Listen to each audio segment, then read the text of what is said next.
When an armed robber broke into a North Carolina home, an 11-year-old boy grabbed his machete and single-handedly fought off the intruder.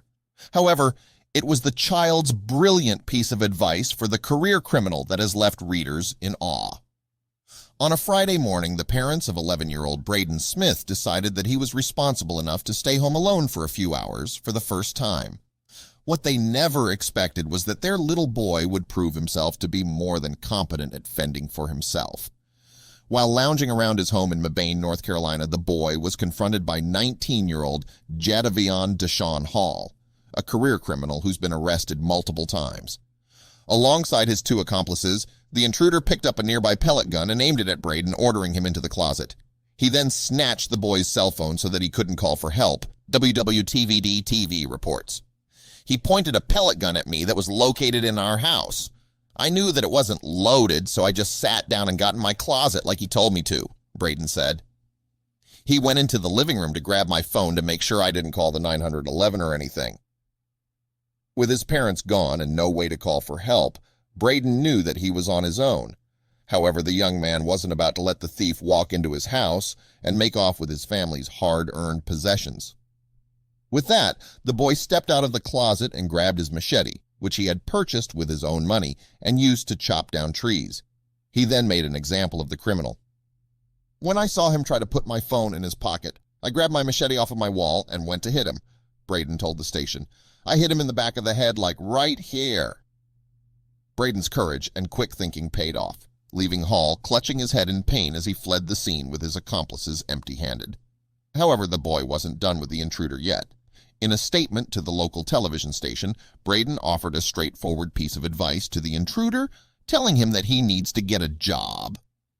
You shouldn't have done what you've done. You're better off to get a job than breaking into other people's houses, Braden told Hall. Braden's parents were understandably proud of their son. His dad, Christopher Smith, explained that the boy's reaction comes from a lesson he taught him a few years ago when several intruders ransacked their home. If they come in the door, you let them have it, Christopher Smith said. While the intruders collected several of the family's expensive electronics, Braden had time to get to his weapon of choice. His attack was apparently so unexpected that all three of the thieves dropped the items and ran RAL.com reports. They tried to take my PlayStation and my phone, but I hit them in the back of the head with a machete, the boy told a 911 dispatcher. Caitlin Johnson was on the phone with her son when he saw the intruders pull up to the house and get out of the car. She could hear the confrontation and tried to figure out a way to stay on the phone with Braden while notifying 911 of the break-in. It was terrifying. It was the longest 13 to 17 minutes of my life, she said. It doesn't surprise me the way that he reacted. At 30 years old, I can tell you that I don't know that I would be able to react the way that he did and keep my wits about me. Hall eventually arrived at UNC hospitals in Hillsborough several hours later, complaining about a large head wound.